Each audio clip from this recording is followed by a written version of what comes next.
Hello, everybody. Welcome to another episode of Unlocked, where we talk about unlocking the potential of you, the people you work with, and the people you do life with. At the time of this recording, I'm offering all of you, yes, my lovely listeners, a free 15-minute communication coaching call. You come with some kind of communication problem, and I give you a solution. My calendar link is in the show notes, so check that out.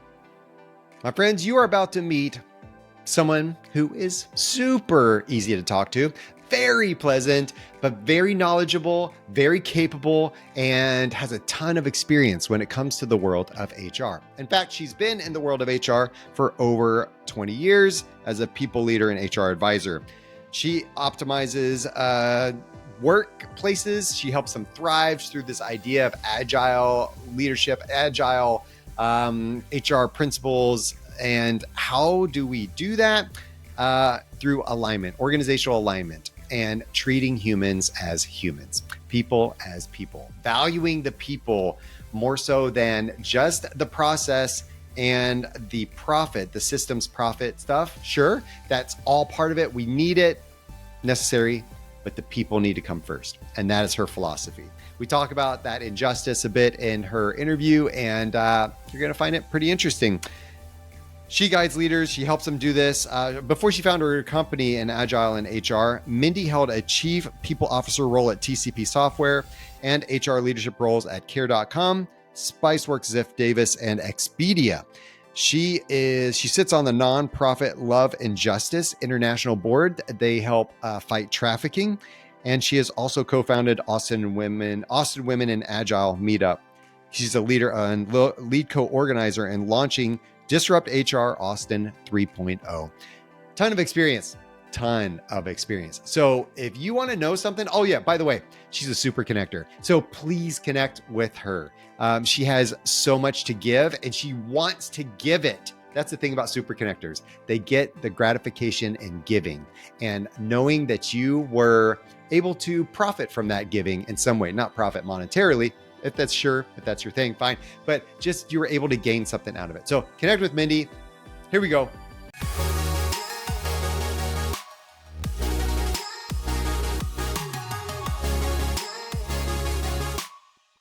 Mindy, I am so stoked. This is you. This is me. We're going to talk. We're going to do some cool stuff today. Hello. Hey, Scott. It's a pleasure to be here. Thank you so much. Well, we have pretty much already recorded a podcast before we're recording the podcast. So if people want to pay extra, they could pay like $4,000 and they can get access to that first, exclusive content, we'll say. Exclusive. I'll split a little bit of the profits with you. I love that. I do think there was value in what we were talking about earlier. I think there was. Like you were spouting off some cool stuff. I'm like, oh my gosh, I should interrupt her right now because this is really good, but I didn't. You can go ahead and use some of that, especially around organizational capability. It was so good. Why are we listening to you today? Like, where did you come from and why are you talking about what you're talking about right now? I love that. Where did you come from? I don't think anyone has asked it like that. It's not like I was just boom, beamed here tonight. It's been a journey. And I've been in HR for over 20 years, and I came on that path through social work. And the work that I do is definitely a calling. I have a passion for creating healthier workplaces, healthier community. I truly believe that if we were to change a narrative of work, if employees actually left work feeling like they had a purpose, that they had a sense of self-worth, that they had emotional health and well-being, that they go home back to and their communities back to the people that they care about, a different version of themselves, and then that has a positive ripple effect. And that's then what I'm here. That's what I talk about because I think it's possible. your whole, like, just talking to you the way I've talked to you, like your heart is so in it and you're so hopeful and you've got this vision of what could be and what is possible. And that's what's so energizing, I think, about you is that, and I think you talk about this because I'm going to hit on this a little bit. I was at an HR conference last night and And I feel like the world of HR, and you tell me if I'm wrong, because I don't come from the world of HR. That's a lot of who hires me. But in that world, I feel like it's a very reactive world as Yeah. opposed to proactive world.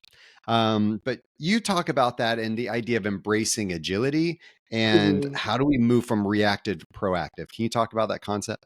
I definitely. That's kind of at the heart of what I do. Because agility is about active. You can only be agile if you're proactive. But in the world of work and HR, we are often reactive. We're reacting to the strategy or the change within the organization. Often we enter in as heads of people, we enter into a workplace with the best of intent. We have strategy, we have an idea of how we can impact and drive change. But there's so much that is put onto the island of HR with with the team that's on the island to own the culture, to own the benefits, the payroll, the compliance, all the legal things that change when we have employees in different states. And that work, that tactical work has not gotten any easier. And we also speak about it as tactical, but actual it actually can be tied back to the business. We can reframe, how do these tactical things tie to the strategy of the business? How is it tied to the work that we're doing to drive value to why we exist as a company? Like, we exist for some reason to provide value to a consumer, to a customer, whatever it is why that we exist. Well, we can tie that back to the tactical items, the tactical I put in air quotes, because those pieces are about, how are we hiring the people within our organization? How are we acquiring the right skills that we need to be able to accomplish the outcomes, to drive the business strategy, to be able to attain the vision that we have? And I can go on and speak about these things, but even like pay is an incentive. And so we can even get very nerdy and talk about, though it seems very boring and tactical, but then tie it back to the why of our business. And if we started to speak like that, I think we can start to become more proactive, because it starts about talking about, how are we supporting and helping the humans in this organization. It goes back to organizational capabilities, about the people, the process, and the systems. But the people shouldn't be reactive. We shouldn't be thinking about them at the end. We should actually be thinking about them in everything that we do. That they should be at the center. It's the heart. We wouldn't be able to exist. These companies wouldn't be able to exist without the humans in them.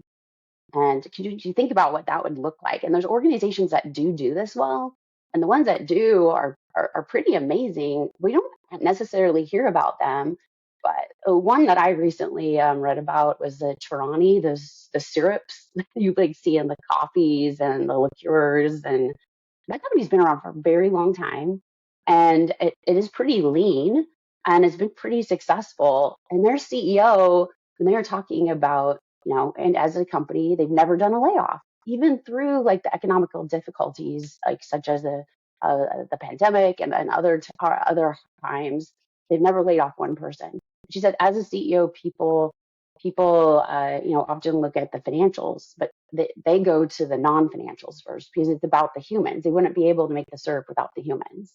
And I just thought that was really powerful. Is that one of the injustices you're fighting? Like that thing that hurts your heart. When you look at an organization, when you go into work with an organization as a fractional work, or go in and they hire you to come in to speak or to do anything else, what is the thing that like hurts your heart when you're hearing, like, what's that injustice you're fighting in the world? I love that you use the word injustice, because it does actually kind of feel like an injustice. When we don't treat humans with respect, with care, with support, I do think that is an injustice. And and how, if we could change that, if we actually could create a space, and we know as humans we're messy, we're not perfect. And if we really thought about who are we as humans, if we created the space of that for us to team, to come together and to be able to have the space and the time to think through how is this going to impact the human? How is this going to impact the people? How we come together? The outcomes are become very different. It becomes, if we were to treat humans as important as the finances, that if we looked at humans as not just like and you hear this all the time, the people, the HR team, it's just a cost center. But what they do drives revenue. How? And why are they on the island? Why is our HR tech stack often on the island, devoid of the rest of the organization? Oh, why is the people strategy often not part of the business strategy if you have a business strategy? Because often I find that companies truly don't, especially in small medium business, don't have a business strategy. And you wonder, why is there so much disconnect in our workplaces? Why are humans coming to work and they don't even have role clarity? And then we as a business look at the human as it's their fault. They're the Yeah, problem. and I see that a lot too, right? And I it's like, and we have this analogy we'll tell sometimes, and I heard this from a founder of Giant, where I'm part of a consulting group at Giant. But Jeremy Kubicek, one of the founders of Giant, he talks about this idea of the plant. How we have these plants that we're trying to grow, and Yeah. we're trying to nurture them, and they tell us that they need certain light and certain amount of water or whatever, and we have these beautiful plants, and then we buy these plants. We want to invest in these plants. We want them to grow. We really want them to grow, and they want to grow. But sometimes we put them under the table and then they die, and then we wonder why we can't find any good plants these days. Like, Right. what's wrong with the plant? Why didn't the plant, like, can you please grow? And then we get frustrated that the plant isn't growing, and we wonder why. Right. Yes. So true. And we may have the best intentions starting out, but we get so busy. We get so wrapped up into the day to day. When we start thinking about the tactical again, right? It's about, how do we take a step back and holistically think about the workplace as an ecosystem, and how do we start thinking about, if we drop change over here, how does that impact over here? And once again, if we go back to, I'm not trying to make this sound simplistic, right? It is difficult. It takes time. And I think that's the part. It takes an investment in time. It does require us to slow down. It does mean we have to get curious. It means that we may not be the most brilliant person in the room. We need to kind of check our egos at the door and realize that we're better together, and really think about, how are we working? What is our why? What are we working to accomplish? What are the skills that we need to do that? And then inform, what happens next. There are no true quick fixes. It's about, how do we even take the time to understand the true problems of what is the current state, what is the future desired state that we need to be, and then help think about, how do we baby step and think about iterative change. This is agility, continuous learning. And how do we, instead of just dropping one large change, think about microdosing it over time? And how do we support and carry people and drive alignment as we together, hopefully in the same boat, are rowing towards that future desired state? Okay, so we've established this idea that there's a problem out there, and the injustice we're trying to fight. And I think we got some head nods. I think some people are out there going, "Amen," like And it's amen. like, we can't listen to this. Yeah, it's too close to home. It's too close to home. This hurts too much. I, I. So what do you do to help solve this, right? Like, Mm-hmm. again, there's no magic pill. It takes time Mm-hmm. over It does. to happen. What are the things, some of the strategies you implement? What are some things that people can do, whether they're leaders of companies, managers in companies, HR, whatever department, like, that are listening to this? What are some things people can do that you help try to implement when you go into organizations? Yeah. First of all, is just kind of like being able to take a step back and look at what's happening today. It's about getting curious and asking why. Often I try to start with one thing, and that, let's just say that door is onboarding. They realize that that's a pain point. And so let's look into that slice of the employee journey and really understand that. Who's involved in that? Who are your employees that are stepping through that? What is that experience for them? How do we speak with your current employees that maybe just walk through onboarding? How do you even define onboarding? What are the outcomes that um, you currently are seeing as a result of your current process, and how would we want to change that narrative? So it's also about stories, right? It's about hearing from the stories of the employees and understanding how were they or were they not supported, and what would it look like to, if they're the hero of that story, what would it look like to be able to shift that to make it even more impactful, to make it even better. And and um, through that, this is all about human-centered design, right? I don't have to, if I say human-centered design and agile, people just want to run away. That's too much. I already am overburdened. Work is already too hard. So it's really just like, let's start simple. What is one thing that we can do? And often that's the door that I then come in, and they see how, by thinking about the current state, asking questions, inviting employees to co-create and co-shape, um, to understand what are the true problems in order to be able to find right-sized solutions to step us, as we're talking about, to that future desired state. And then just deliver one slice of value and be able to understand, we now know our baseline and our hope. We have a hypothesis that if we do this thing, that we'll start to see this occur. And now we know we have a measure that we'll be able to monitor in order to see, is this working or not? And then how do we start to fine tune? How do we start to build on that first thing that we did? And are we moving in the right direction or not? But it is about rethinking how we work with our people. Often in the past, the tactical would be, okay, let's deliver this program. Okay, now it's done, checklist. Employee resource groups, done. Pre-boarding through an HRS system, getting the paperwork done. And are we actually looking at these things? Why are we continuing to do them? Are they still serving our employee population? And when was the last time we looked at the things that we're doing and how we're supporting employees? This is all the things that I kind of come in and start helping get curious about and creating dialogue around to help inform creating a strategy and creating kind of that agility, in order to inform how can we have continuous change without it being overwhelming, to always be evolving and rethinking that employee journey. And then it goes But on to other engagements. 'Cause- okay, so I hear you. I hear you talking about this idea of like, hey, let's do some market research. Like so. Let's listen to the people, because a lot of things they'll the leadership will sit there and they'll get in a room together and they'll say, gosh, we've got this problem. Let's bring in this person to fix this problem. And it's just kind of coming from the top. Now they see symptoms, they hear yeah, some rumblings, yeah, whatever, and then they come in and they decide. But you're talking about, how do we hear the voice, the stories of the people, and really document those? Now we have to create an environment where they want to share those stories. that's Some people right. would be like, Yeah. wait, well, you're Hmm. recording this? I'm not saying a word, and so there's some self-preservation you got to work through there.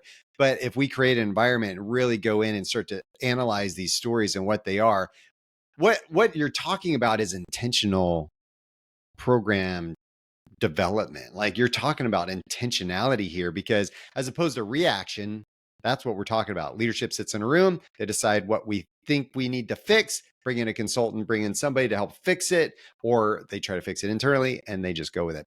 This is more create a plan, develop a process. These are the things we're going to do. We're going to analyze this at certain checkpoints. Like, all of that sounds a lot more digestible, and I guess less wasteful. Yes, yes. Because it often doesn't have to be expensive. Like, it doesn't. And I find that, unfortunately, when I do come in, they've invested in a system or invested in something.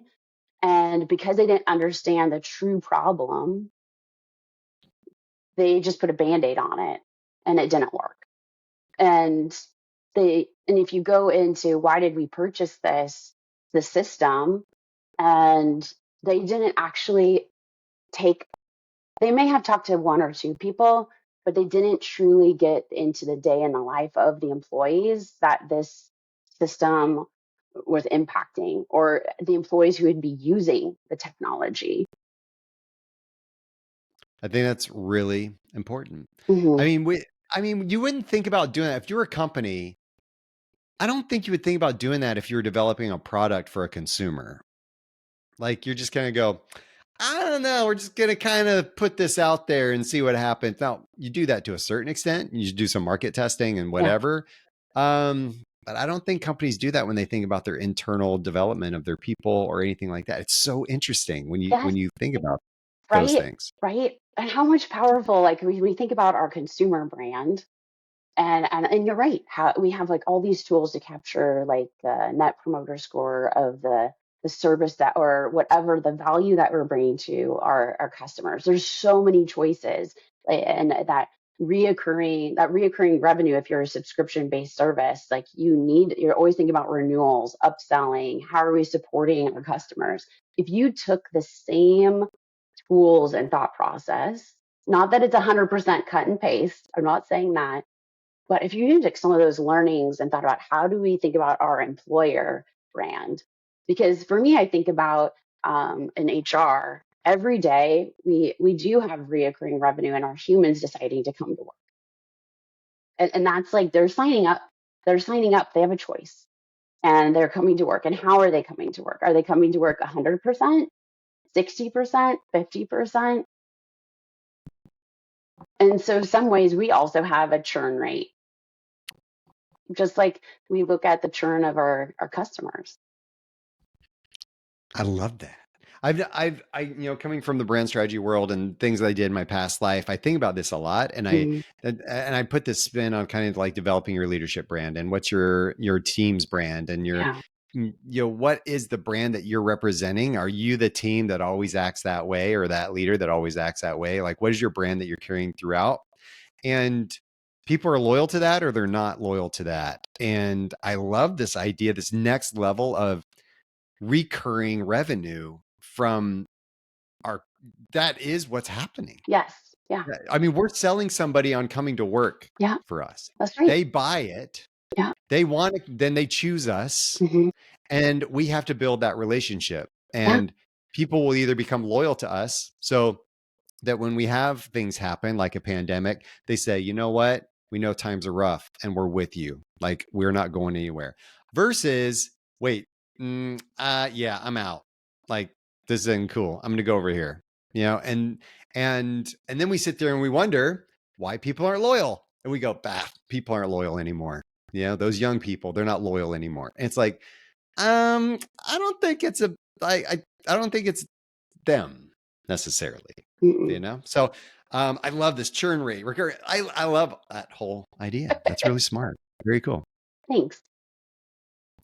Then let's talk about do you have any stories that you could share of companies that have done this well? No company is perfect, as no human is perfect. But yes, I do.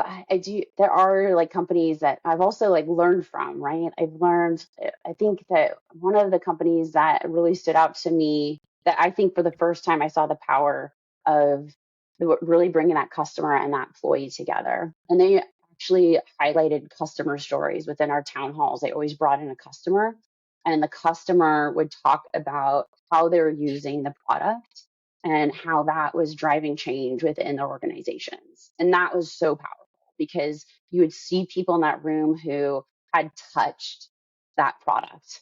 And you get lost in the day to day, you're doing these things. But when you hear how your one maybe widget resulted in the impact of this person being able to bring water to countries that don't have clean water, you get excited, you get motivated. Wow, my widget is helping people have clean water. This was Blackbaud does a lot of work with their software platforms to help equip especially nonprofits and socially good focused organizations. And in Blackbaud, for me as an HR leader, really helps me rethink how do we not just go through the motions? How do we actually take a step back and be curious and really spend time on the people, the process, and the systems? We always had an HR leader that would really question, okay, well, what's the employee story in this? It's not just the business. What is the how can we try and harmonize what is going on for that employee and the business? And there's so many powerful stories of me as an HR leader, as an HR person in Blackbaud, um, and how we step through thoughtful change, and being agile without them realizing that they were being agile. I learned about agile later and then kind of went back into my workplaces and thought about the leaders that did that innately. And Blackbaud definitely was one that stood out. So we're talking about, and I totally agree with you. I think that there's, especially in really large organizations, where there are like the trickle down is you got people that are on the manufacturing line, people that are the engineers just working on this one piece of Mm-hmm. code for this one piece of thing, and they don't really see the overall impact of their work and what they're doing and how what they're doing Yeah. is part of the bigger whole. And they're just like, I just make a widget.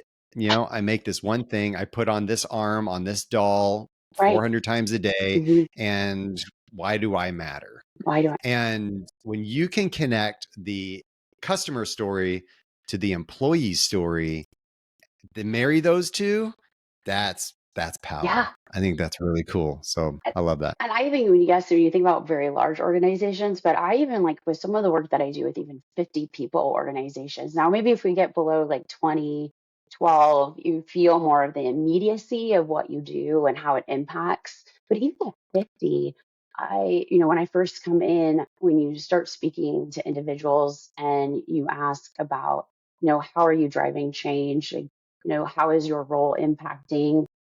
There is a breakdown in that role clarity. There is a sense of, I don't understand what I do every day.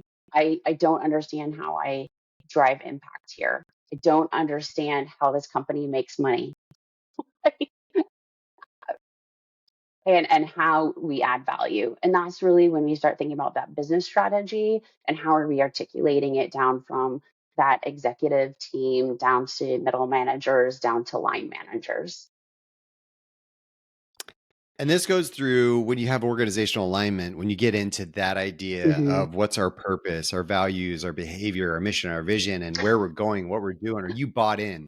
Are you bought Yeah, into yeah, this? yeah. Because this is what we represent and this is what we live. And you have to walk the talk, Mm, and that aspect. But then when you have other people that believe what you believe, as Simon Sinek also preaches about the mm, why. And when you have people that believe what you believe, there's something really that's right. powerful in that. Yeah. And um, it becomes much easier to quote unquote sell yourself, sell the organization, sell what you're doing when you have people that are like, yeah, dude, you don't need to sell me. Like, I believe that too.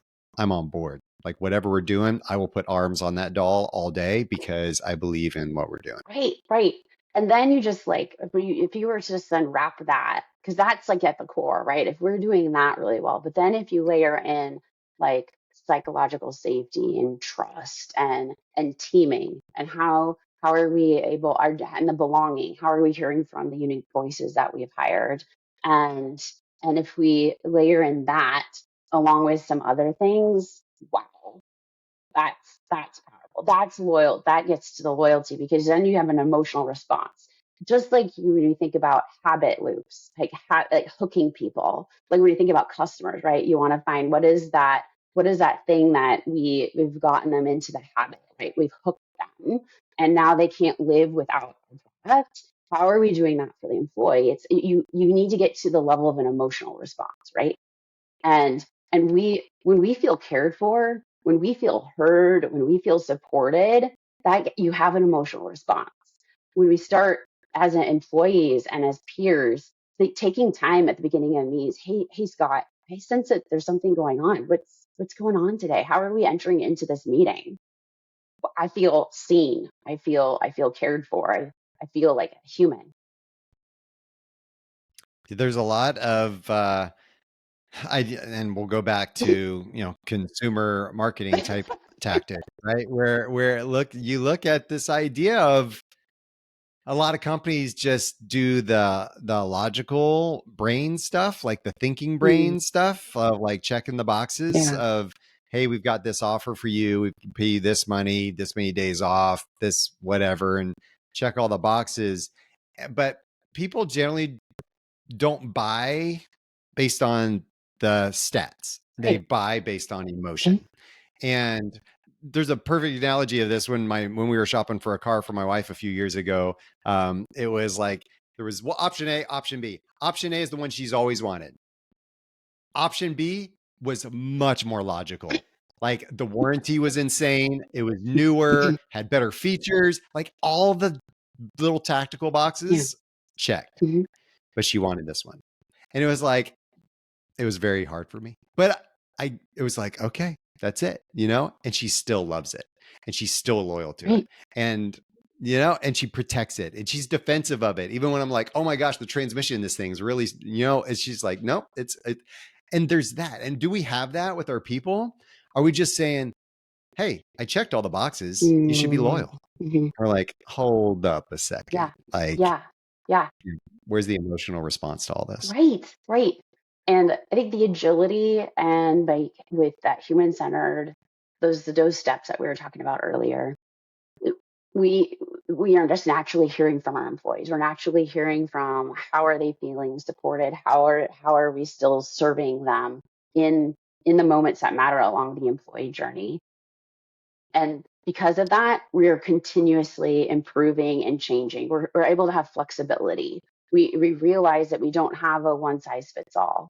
We realize that we need to have some ability to support people in different ways in the organization. And we realize that, yes, we need to obviously obey federal and state laws and be, have compliance. But we also, like with lawyers, how do we, if we have a situation that's going on, how do we think through all the things? How do we not just have a black and white answer? Because a human isn't, and situations aren't black and white. And how do we step through that and think about all of that holistic, like what is going on here? And how can we think about the different tools and resources to support the people involved in whatever situation we may be taking a look at? And even if we're thinking about like the digital, I think we talk about digital transformation around AI and how is that impacting the workforce and who's involved in those conversations. Often it's the CIO, and it may be some of the engineering and the product part if we're talking about the software industry where my background is. But where is the people element of those conversations? People are a big deal. They are, yeah, yeah. Mhm. They are. They are. So let's wrap this up. What is the main thing you want people to take away from this? What is the main thing people need to work on, emphasize, or take that next step to do right now? It's really, I think, to understand that, everything that we talked about can feel overwhelming. It can feel that it's happening to you. I don't see the possibilities, but all it requires is just one person seeing like what can I do differently? What can I control in this? W- How could I start a dialogue or a conversation? How can I just take one thing that we're doing as an HR team and put it under a magnifying glass and get just curious about it? Just ask some questions. Why are we doing this? Why? I think there's such power in that question. Just think one thing. You don't have to like, you're not going to fix everything overnight and nothing will ever be perfect. What is this one thing that we could do differently and better? That's powerful. It is just get the ball Yeah. rolling. Yeah. Let's get on the bike and start pedaling. Because I have this quote too that I share. It's like it's really difficult to steer a bike that's not moving. Right. And so if we can just do that, then just get started. Yeah. And if you're having trouble figuring out like what that one thing is or where you should get started, ask for help. There's so many amazing people that can come alongside of you to get a different perspective. And sometimes that's all it takes. And so that's where I guess that's where I often like come in. Like people will reach out and say, "Hey, Mindy, I heard you talk about something. Can you help me see this from a different perspective? What is that one next thing that I could do, or that one? What is?" And that one thing could just be talking to someone. That's it. And if people want to do that, how do they do that? They can reach me on LinkedIn or on my website, agileandhr.com. Okay. That's fantastic. And you speak on this topic, Yeah. you facilitate, do workshop facilitation and consulting as a fractional HR individual that coming in to companies. Yeah. Is there anything else that you do that's hidden under your rock of brilliance that we don't know what about? But people are like, "Man, Mindy, you do so many things," but it's all directed towards this injustice that we've been talking about. I That's right. The other thing that I do is I do work with HR technology companies to help provide them with just with equity advising, or just even like how do we create better tools to equip our HR teams to be able to do the work differently. And so I'm really passionate that we need also better tools. And so being able to help leaders with that are really rethinking our HR technology, I have a huge passion to come alongside of them. HR tech. Yes. That's very cool. I love that you do that. See, I didn't know that. That was under your rock of brilliance that I didn't know about. So very cool. Very cool. Thanks, Mindy, for being on. You're awesome. I hope people got something out of this. It was a really good conversation. Thanks, Scott. And I wish you all the luck. I love the connection of your experience with mine, with the customer and the employee. Well, you made it happen. You brought it up, and I was just like, ooh, light bulb moment. That was really awesome. So well done. Were you able to sense a bit of her passion for people in this interview?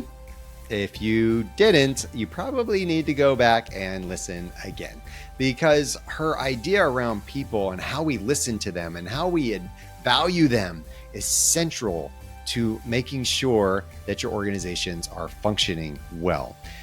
This whole idea of being proactive versus reactive is super central also to this concept of how we treat our people. Are we reacting to our people? Or are we proactively helping our people be bought into the things that we're trying to do? Being proactive gives people a sense of control. It gives people a sense of comfort. And that is what we are trying to do. We're trying to fight for is this ability to give a little bit of control and a little bit of comfort to our people. This whole little thing we got off on this, consumer behaviors versus company behaviors. And we put so much effort into the external marketing and the external understanding of our market and our products and selling those things. Are we doing the same things when it comes to the internal marketing of our companies and our culture to our people? We want loyalty externally. We want loyalty internally. That loyalty is what helps us be more profitable. It's what helps our companies thrive and grow in a market, is when we have the loyalty of the employee that is there. We're not spending money on retention efforts and spending money retraining people all the time and onboarding and maybe outsourcing things because we can't fill a spot. Let's retain the people that we have through valuing them and helping understand that when they believe what we believe, everything works out much better. If you want to find out more information about me or check out the show notes where there's going to be more information and links to the things referenced in this episode, visit skotwaldron.com. And lastly, I'm asking for a little bit of love, just a little bit. So please take a moment, follow, rate the show. The algorithms like that. It helps me get the word out. I really appreciate it. Thank you. And until next time, stay unlocked.